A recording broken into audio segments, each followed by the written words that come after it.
I'm Miles Monroe. I'm the head blender and head distiller for Westward American Single Malt, coming to you from Portland, Oregon, here in the US. And I'm here to answer 26 questions.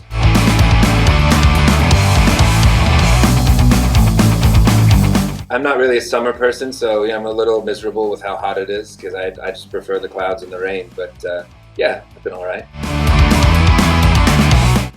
Actually, I think my favorite job or project was one I just recently completed for Australia. We just sent a custom blend of new whiskey to the whiskey club there, and I'm very proud of it. It was a lot of fun to work on, and it was new territory for me. It's something we'd never done before. It was it is now going to be the August release for the club. And it's a rum finished Westward. I made a base blend of my single malt, which I built on top of that with some really fantastic rum finished Westward. We just never released that before, and I'd done it on a very small scale, sort of a one-off single barrel here and there, but something that we'd never even sold or brought out to the public. This is the first of its kind, and it's a massive undertaking. My favorite food, I guess, would probably have to be dark chocolate. If I had to pick just one, there's a lot I go for, but if there's a standby, if there's an ultimate go-to, it's got to be dark chocolate. I don't play a sport. I grew up playing a lot of baseball. I think my dad thought maybe I was going to be a professional baseball player, but I kind of went the other way with that. No, these days I ride motorcycles, and I don't really do much with sports. Well, all right. If I had to narrow it down to favorite possessions or treasure, I'd have to say my books and my records. I've got a lot of each, and somehow just keep collecting more, and I'd never ever give them up. Records, not really. Kind of all over, mostly rock and roll, metal, punk. Books, yeah, I'd say more nonfiction, philosophy. Yeah, that's what I get into, and I very rarely, if ever, let anyone borrow a book. Yeah, I treasure them.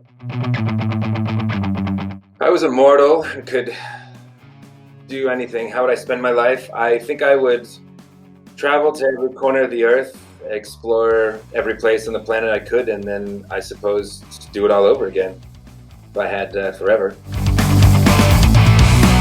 I think the greatest misunderstanding of me is that I would usually much rather be home reading a book or watching a film. I love talking about whiskey. I love talking about American Single Malt, and I get the opportunity to do that a lot all over the world, but yeah, ultimately, I'd rather just be alone on the couch reading. My guilty pleasure is incredibly bad horror movies. I just can't seem to get enough. Anything produced by Troma. Street Trash is a great one. Hollywood Chainsaw Hookers. Yeah, just movies in that vein. I just really, really adore. I can't explain why. How do I want to be remembered? I hope this doesn't come off as cheeky, but I don't really think it matters to me how I'm remembered. I'm happy to contribute to the creative field that I'm in, but ultimately I don't think it really matters to me.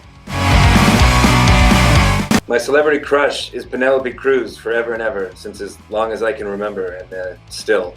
What about her? She's incredibly charming.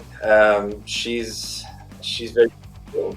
I've not met her, no, but it's always just a great joy to see her on screen. She holds a certain kind of quiet magic. I can't really put my finger on it, but I think she has a charisma and a magnetism that is really effortless. Pretty amazing. And plus, she's also very beautiful. Certainly helps. Oh, bucket list for this year. I surprised myself with how short it was given how little we could really do anything last year. But I'd say number one, which I'm actually planning on doing in another maybe month and a half or so, is going to Banff, the Canadian Rockies. They've got an absolutely beautiful national park there set just outside of Calgary. And yeah, I'm gonna spend a few weeks there hiking around. Never been. Camping, hiking. I'm really into photography, so take a lot of pictures, film pictures, and just enjoy the splendor. It looks absolutely magical. The pictures I've seen, it just looks unreal. So I'm excited to go do that. And it looks like we're allowed into Canada by mid-August, which is good timing because I bought plane tickets for late August. So yeah, gonna cross that one off the list. Stirred drinks or shaken? For me, it is stirred always, always and forever. For me, I think the stirred cocktail is just a much gentler way of bringing all the elements together, and that's just my preference. I think there's a bit more of a depth of flavor in a stirred cocktail. If I wasn't a distiller, what would I do? I think I'd be a smoke jumper. That's something, I'm not sure if you have that there. Here in the States, smoke jumpers are firefighters that are flown over wildfires and jump in to try to steer the fires in a certain direction or try to stop them or slow them down, I guess probably is the best effort they can make. Yeah, when I was 16, that was really what I wanted to do. I wanted to jump out of airplanes and fight wildfires, but I make whiskey instead. I think also part of getting into whiskey was being a musician, and so I was, as a musician, I was playing in bands, I was touring, so I also got into the service industry. My older sister is a chef, and then it also kind of brought me into it, and so through fine dining, I discovered wine, I discovered single malt, and that just kind of grabbed my attention and steered me in this direction. My everyday carry, what's in my everyday carry is my hydro flask. This, us distillers, us whiskey makers, we have to stay hydrated. You know, I'm the head blender as well, so I'm constantly tasting whiskey. This is a very important part of my everyday. And it's covered in stickers and artwork from various friends of mine, so there's actually a lot of personal attachment to it as well. So yeah, that's pretty key for me. I always have to drink the water. I travel pretty lightly, I really do. I mean, you know, I've got a knife for working around the barrel house, keys, wallet, no real sentimental attachment to any of those things. Yeah, it's a pretty light travel that I do. I actually end up riding my motorcycle into work most days, so I think I've just learned to kind of pare things down. But always have water. What is my most treasured industry memory? I'd have to say,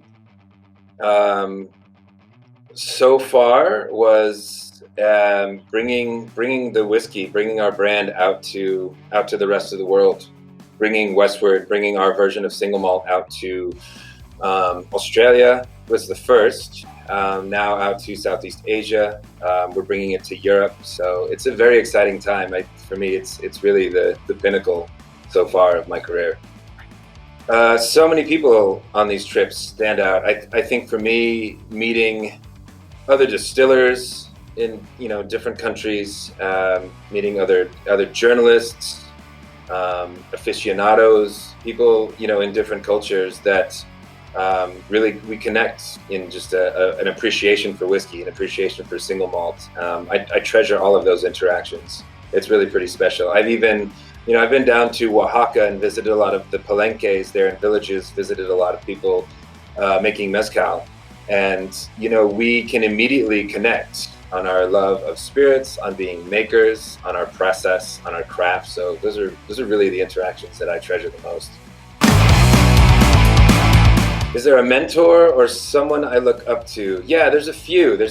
I think, making American Single Malt here, there aren't too many people to turn to. Because it's a relatively new category here in the States, but I've taken inspiration from a few people. Dan Farber is someone I really admire. He is making brandy down in Santa Cruz, which is sort of the Northern California coast. He studied and learned from Hubert Germain Robin, very famous cognac maker, and he's making incredible brandies. He's growing his own grapes. I've been down there to visit, and yeah, I'm just a sponge for any kind of knowledge she can bestow upon me, and we can sit and just talk the philosophy of craft distilling for hours. Louise McGuane is another hero, I would say. Louise McGuane's a hero of mine, really a whiskey hero. She is the founder and head blender for J.J. Corey, a Bonders in Ireland. And she has a background in blending with Phil Clicquot and has started her own blending house on her old family farm along the western coast of Ireland. And I think what she's making is absolutely incredible. I think she has one of the best palates out there. Yes, she's. I've gotten the chance to tell her in person that she's a whiskey hero of mine. I didn't embarrass myself too much, though, I don't think. I would say if I had a philosophy towards life, yeah, or words to live by, I'd say, if you aren't becoming more adventurous as you age, I think you're doing it wrong.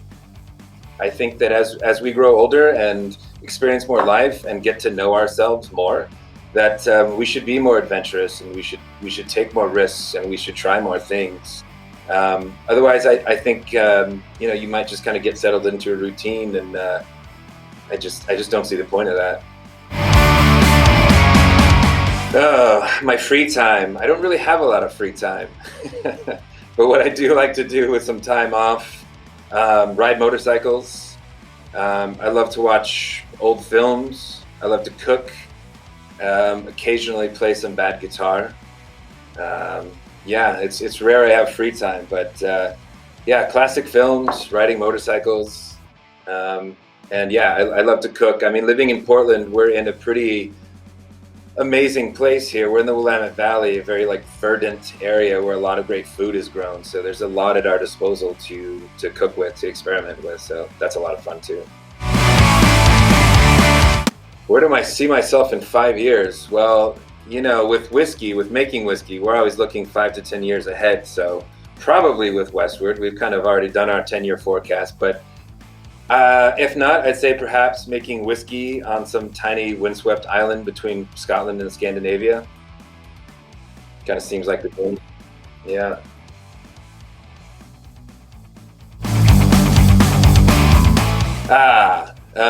The age-old question, cat or dog? I'm gonna have to go with C, snakes. I keep snakes. I actually love dogs. I grew up with dogs and cats. Love cats as well. For me, though, I think just with how fascinating they are and how beautiful they are, I've kind of gotten into collecting snakes. That's another thing I respect about them, is how independent they are and how disinterested they can be. Something I dream of doing is getting my pilot's license and flying through Alaska, amongst other places. And actually, my close friend, who's my motorcycle mechanic, just got his pilot's instructor's permit. So I think I'm actually going to start learning soon. My favorite book or show. So there's a slim volume of poetry by Charles Simic called The World Doesn't End, and I think that's my favorite book ever. I'm constantly picking that up and reading it cover to cover over and over again. And if you haven't read any of his poetry, I would highly recommend it. To me, it's everything that I really appreciate about poetry. It's incredibly evocative. It's also, can speak volumes in just a line, or even sometimes in just a few words. He was someone who, as a child, experienced World War II in what was Czechoslovakia, then emigrated to the States. And so, there's a darkness that I think he's not afraid to explore in his poetry. And to me, it just makes it that much more honest and transparent. It's really beautiful. My favorite lyric from a song, it would have to be from the Jesus and Mary Chain, who are my favorite band of all time. I just never have them off. They've got a really great sort of flippant line. It says, I don't mind if I get broken, I don't mind if I get fixed, I don't mind if I'm not spoken, and I don't mind if I get kicked. I love that. There's no expectation. It's a to me, words to live by. They're just powerful in their simplicity.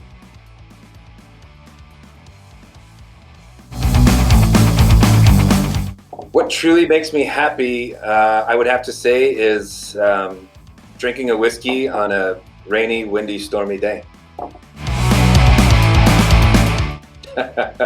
Advice to my 20-year-old self, man, a lot. It could be a few volumes, but put down in just a few words, I would say less reckless, more vulnerability. My favorite place on earth is in New Orleans, Louisiana, is the St. Louis Cemetery #1 on Basin Street. New Orleans is just, to me, the most magical place I've been so far on this earth, and the St. Louis Cemetery #1 is all above ground. It's a lot of crypts. There's a lot of incredibly talented people buried there, and yeah, it's just the magic is tangible there. It really is a pretty incredible place. I've spent hours there. Really amazing. Drink one cocktail for the rest of my life. That's easy. That's a single malt old fashioned, stirred, of course. It's been a pleasure. I really like these. They really got me thinking about some things that yeah, I don't not really put a finger on yet. So appreciate it.